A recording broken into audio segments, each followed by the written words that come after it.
há uma solicitação de sustentação oral, e por ser o último processo da pauta, eu chamo agora o processo 19 da pauta da relatoria do conselheiro Domingos Neto.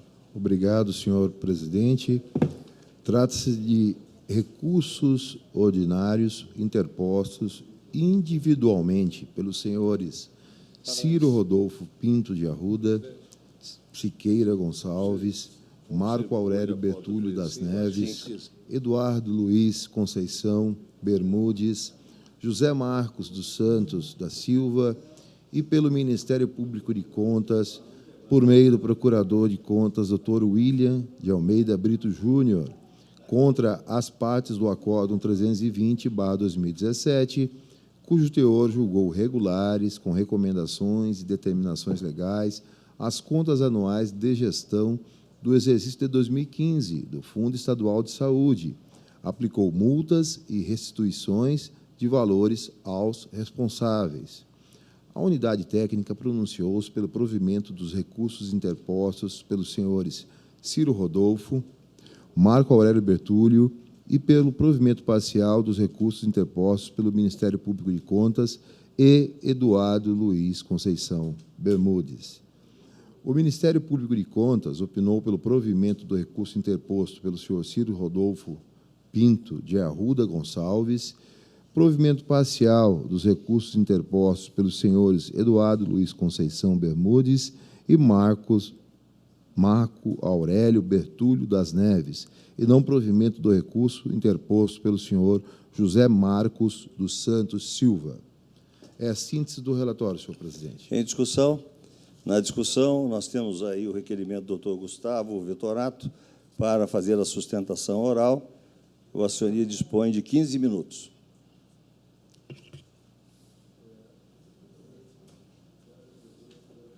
Muito obrigado, presidente, excelentíssimos membros desse colegiado de contas, os quais, em nome do presidente, eu os cumprimento todos, aos funcionários, aos servidores desta casa, que sempre são bons, inclusive nessa assessoria, para se fazer possível via telematicamente essa sustentação oral.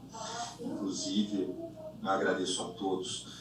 Da mesma forma, faço comentário sobre o trabalho da SESEX, que reviu vários achados da tomada de contas e observou vários recursos de uma forma muito clara e muito objetiva, de certa forma.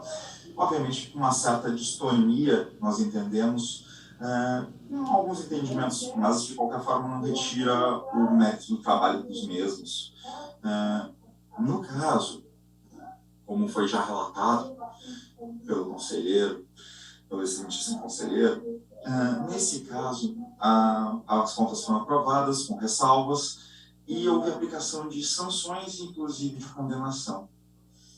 E no caso em si, a discussão do nosso recurso, em nome de Eduardo Luiz Conceição Bermudes, que é o recorrente nesse caso, vai, obviamente, só atacar, não, mas questionar a parte das apurações, do que foi condenado na decisão. De resto, a decisão não há retoques. Que seria justamente a condenação do item 18.1, em que então o secretário de Saúde, Eduardo Bermudes, fora condenado a restituir R$17 mil aproximadamente, bem como foi aplicada multa em razão de irregularidades constantes que vão ser analisadas ponto a ponto, cada uma delas, nos itens 2.1, 2.2, 3.1, 3.2, 16.1, 17.1 e 17.2, de 6 UPFs de Mato Grosso, cada uma delas.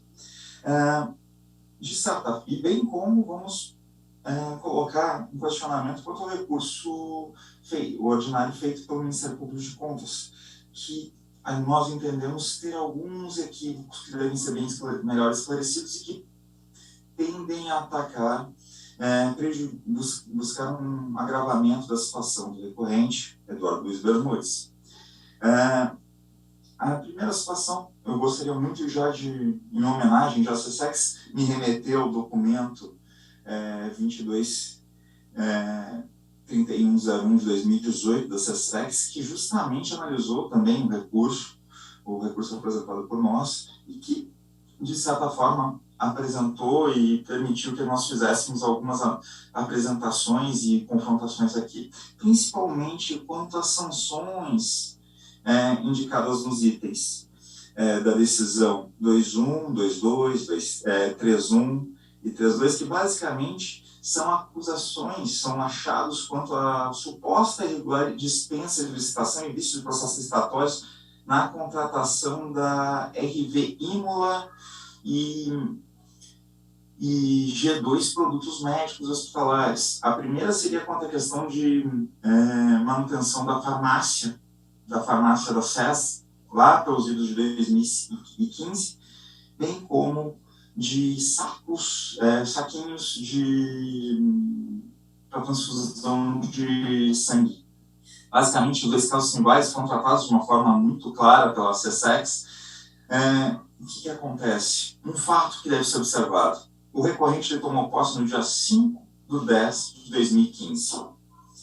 E esses contratos foram assinados em cunho emergencial em 10 e 16 de outubro de 2015, ou seja, num prazo de 10 dias após a posse. Detalhe, ambos os casos existia informação e declaração das áreas competentes de escolha, inclusive do CONDES, que é o Conselho de Desenvolvimento Estadual de Saúde, informando que deveria ser feito por dispensa ou inexigibilidade devido ao tempo. Havia pareceres jurídicos a respeito e havíamos a urgência da necessidade. Ou seja, como um gestor que acabou de entrar na pasta consegue verificar toda a ilegalidade, possível legalidade, não toda a legalidade, mas possível legalidade em prazo tão rápido em uma situação de emergência em que o arcabouço anterior era de pareceres jurídicos, pareceres das áreas técnicas, informando, tem que ser feito por licença. Ou seja, ao ponto de ser tão claro isso, que a própria SESEX reviu seu entendimento, que foi a localizadora dos achados, dando razão à recorrente, pedindo justamente o cancelamento das multas desses itens. Então, nós não... Já, obviamente, isso tem em aplicação às alterações recentes, a interpretação de 2018 dada pela LINDB, ou seja, não houve erro grosseiro, bem como havia impossibilidade por parte da gestão de qualquer tomada de decisão diversa. E, mesmo assim, não se pode se colocar como havendo um erro propriamente, e as questões de vício do processo licitatório, se houveram, são anteriores. Perfeito. Quanto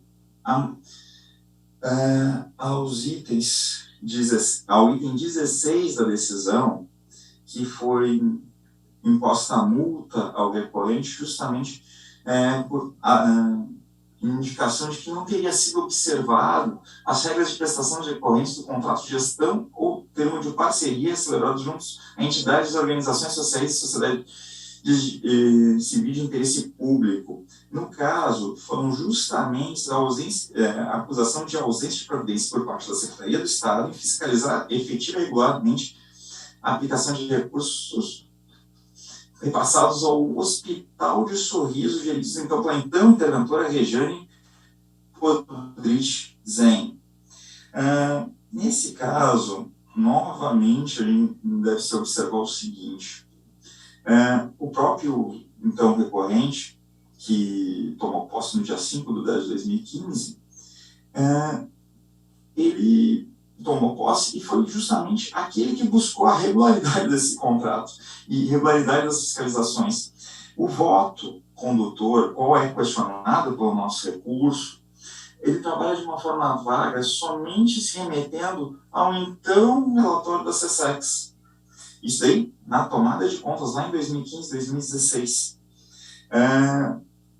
E que alega que ele teria demorado, que deveria ter faltado com zelo no monitoramento. Ou contra, só que os fatos e que os documentos juntados propriamente pelo recorrente nos autos demonstram justamente ao contrário. pois ele foi justamente o que, bom, em 2000, logo ao momento que ele entrou dentro das limitações humanas possíveis, não podemos esquecer que nós estamos tratando de uma Secretaria de Estado que é considerada uma das maiores secretarias de Estado do Mato Grosso, ou seja, a Secretaria de Saúde, em que ela acaba somando várias demandas. Em 2015 a situação não estava tão boa, vamos assim dizer, mesmo não estando em pandemia, mas havia muitos problemas de caixa, oriundos inclusive de gestões passadas, havíamos enormes situações de irregularidades que estavam sendo constatadas justamente por esses gestores. No caso, foi justamente logo quando foi o próprio recorrente que reformulou as comissões permanentes de contratos de gestão para fim de acompanhar a atuação das OS, isso aí justamente nas portarias 217 e 218. Ou seja, nós tínhamos uma intervenção ocorrida antes da sua gestão e que teve que ser reformulada a sua fiscalização. E foi justamente o recorrente que fez isso, já logo nos primeiros 3 meses de sua gestão. Ou seja, a situação do contrato do Hospital Sorriso já vinha desde 2012 e 2014, estava sob fiscalização já nas gestões passadas, e foi justamente o recorrente quem deu início a uma maior formalização, um maior controle dessa situação. Ou seja, logo, inclusive depois, em 2016, ele saneou várias irregularidades, apontou e determinou que fossem novamente analisadas, e inclusive com portarias pouco tempo depois publicadas, desde janeiro de 2016, ou seja, dentro dos 4 meses ainda, ou seja, em sequência ao trabalho anterior, e depois, em maio, com comissão interna de verificação, ou seja, fiscalização não faltou. Não se pode dizer que houve dolo ou erro grosseiro por parte do recorrente. Inclusive, tudo isso foi trabalhado com base nos entendimentos jurisprudenciais à época, que já foram indicados nas peças de recurso, ou seja, para evitar grandes repetições. Ou seja, numa situação dessas, seria desproporcional a aplicação de penalidade justamente contra quem trabalhou de uma forma muito clara contra essas irregularidades, observando que existe toda uma questão de limitação humana, de todo o sistema, de toda uma secretaria, tipo de Secretaria de Saúde, que é complexa, que tem várias demandas e que tem problemas, obviamente, desde recursos, mas que são decorrentes da própria atividade e da situação brasileira. Então, nesse caso, da 16.1, da penalidade feita com base no item 16.1, deve ser revogada essa penalidade. Esse é o nosso entendimento. Da mesma forma, gostaríamos de apontar as irregularidades 17.1 e 17.2, que seriam justamente irregularidades referentes a contratos que não estariam conforme a resolução 17/2010 desta Egrégia Corte de Contas. No caso, haveria o quê? Novamente, a ausência de adoção de medidas de fins de regularizar o caráter temporário de gerenciamento do Hospital Metropolitano de Várzea Grande, e bem como do Hospital Regional de Alta Floresta, que os contratos estavam celebrados com organizações sociais. Nesses casos, excelências, se trata da mesma situação. Desde 2012, a Secretaria de Saúde vinha trabalhando com esses. Mesmo assim, foram feitos os chamamentos, até então haveria uma situação de irregularidade, isso lá em 2012, fora da gestão do recorrente. Entretanto, a acusação seria que ele não teria tomado as medidas. Entretanto, foram justamente as medidas que a gente comentou, que foram comentadas por nós na situação do 16.1, que permitiram a regularização posterior.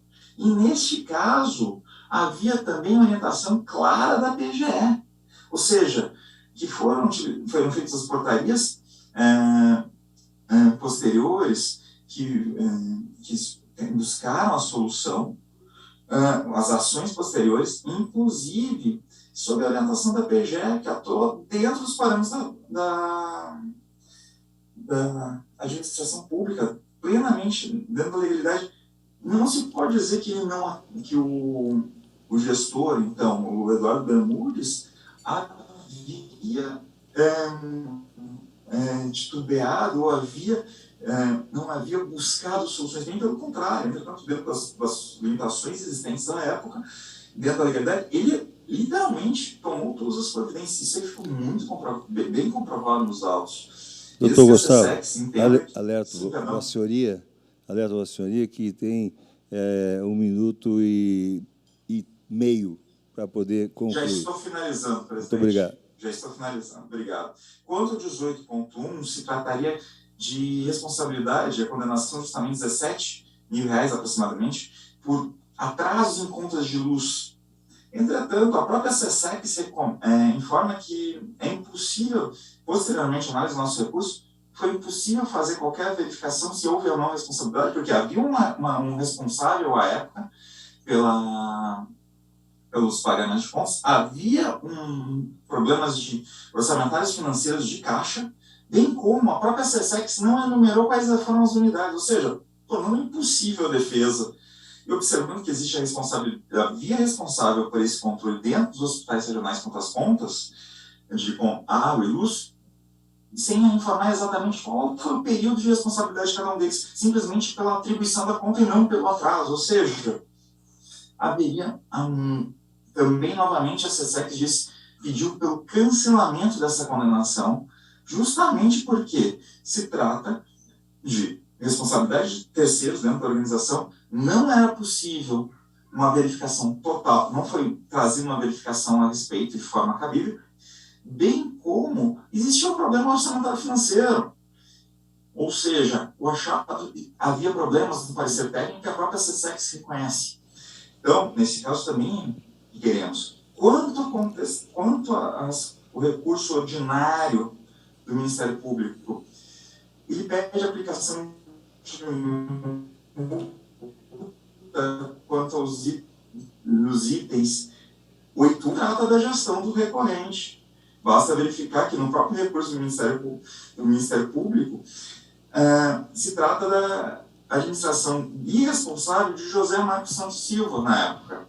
Doutor Gustavo, novamente interrompo, eu concedo mais 2 minutos a Vossa Excelência. Já ultrapassou 40 segundos além do tempo normal. Perdão. Então, nesse caso, o Ministério Público faltaria com a razão contra o recorrente Eduardo Bermudes, porque não se trataria de atos da administração dele. Quanto à aplicação de multa pelos fatos do 18.1, se trata da mesma situação já comentada, ou seja, a própria SESEC reconhece que havia erro, ou seja, não se deve e não se poderia aplicar a multa, a condenação ao doutor Eduardo Bermudes, justamente porque ele não havia como ter responsabilização sobre isso própria, e isso aí foi reconhecido pela própria SESEC. Excelência, peço perdão pelo ultrapassado prazo, atrasando os meus 2 minutos, 1 ou 2 minutos, e agradeço a oportunidade. Muito obrigado, e só peço que as penalidades e as condenações do recorrente sejam canceladas, sejam revistas, a fim de desonerá-lo dessas conversas. Muito obrigado. Continua a discussão. Encerrar a discussão. Em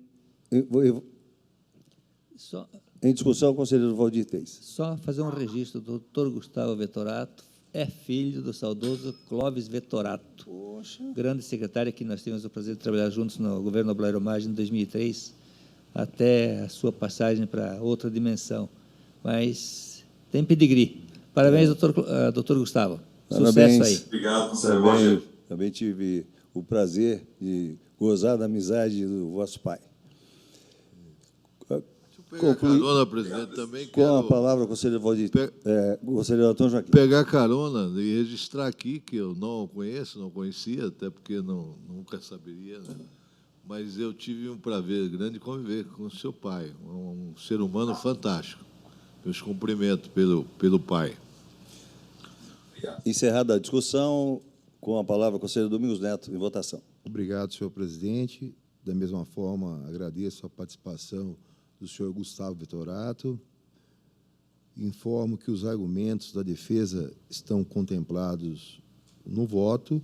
E, da mesma forma que outros conselheiros saudaram, também cumprimento vosso pai pelo trabalho realizado em Mato Grosso.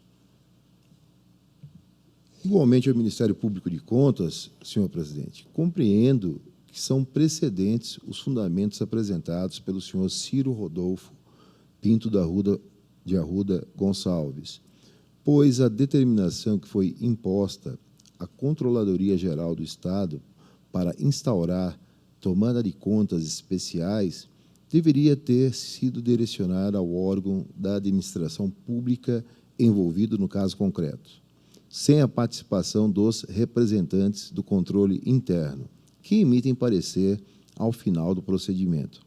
Quanto ao recurso interposto pelo senhor Marco Aurélio Bertúlio das Neves, gestor do período de 1/1 a 4/10 de 2015, entendo que o recorrente obteve êxito em demonstrar que não há nos autos elementos que evidenciem sua responsabilidade pelos encargos gerados em razão de pagamentos intempestivos das faturas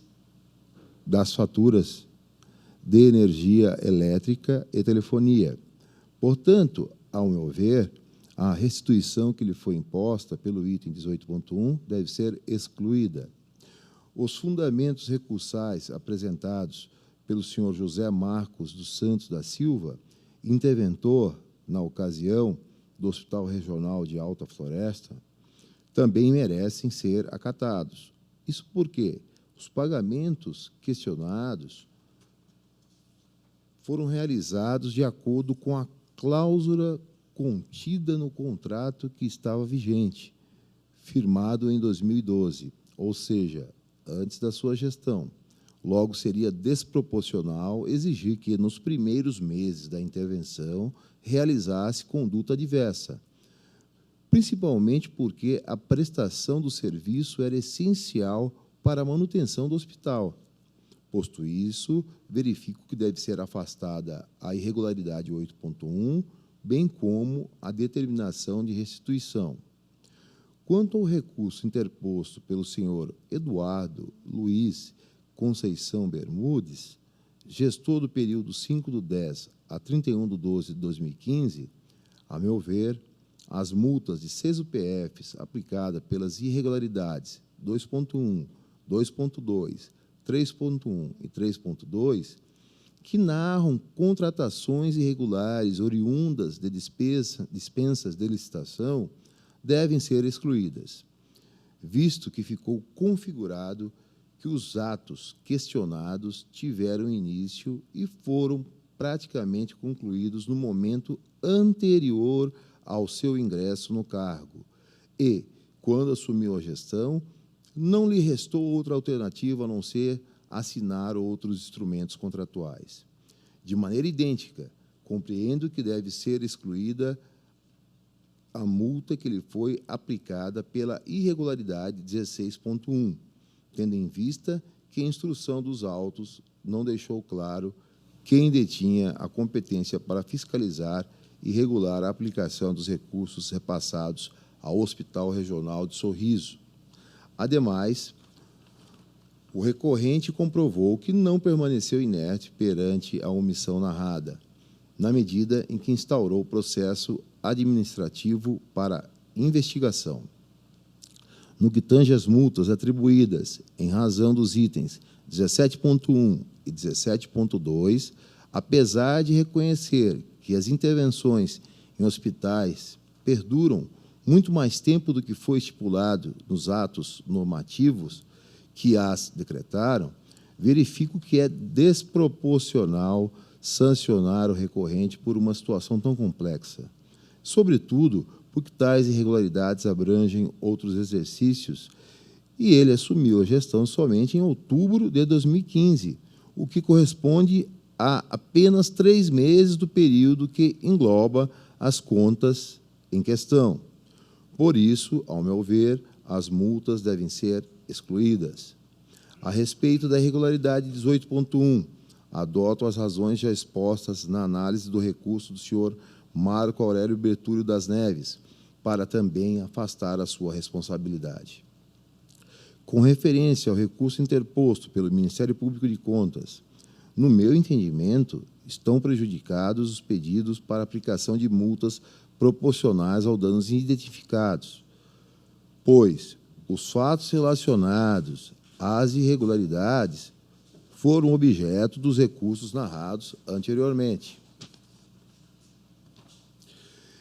E esta relatoria, conforme já exposto, entendeu que devem ser afastadas. Sobre a proposta de multa pecuniária em razão do item 15.1, que descreve a ausência de designação do fiscal de contrato, entendo que, neste caso, a determinação indicada pelo relator originário é suficiente, sobretudo porque ficou demonstrado que a falha que gerou a irregularidade é decorrente da redação do contrato firmado. Também entendo que não deve ser aplicada multa pedagógica pela irregularidade do item 5.2, pois, além de não ter sido apontado nenhum dano concreto, o responsável não foi notificado pelo relator à época para apresentar contrarrazões. No que diz respeito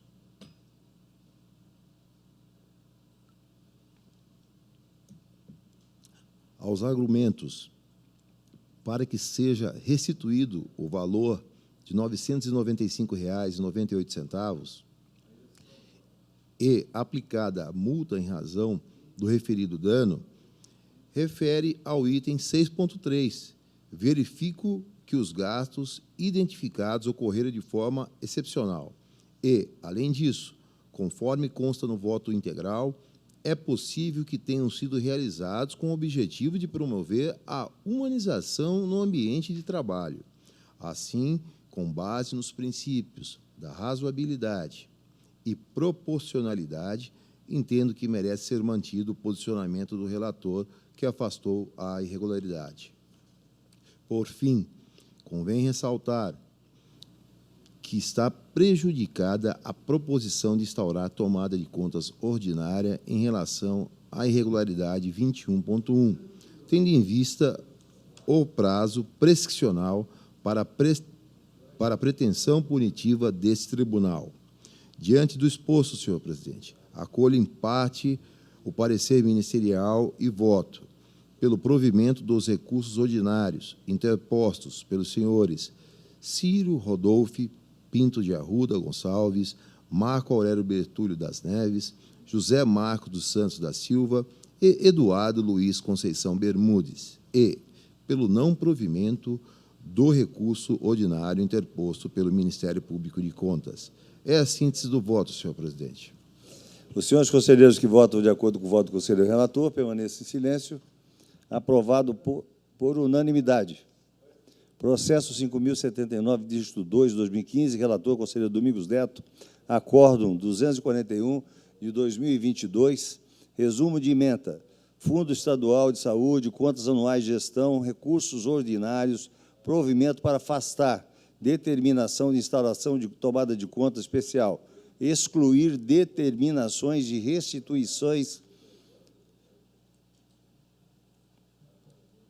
de valores aos cofres públicos e multas aplicadas aos ex-gestores, não provimento do recurso interposto pelo Ministério Público de Contas, determinação atual gestão da Secretaria Estadual de Saúde, publique-se.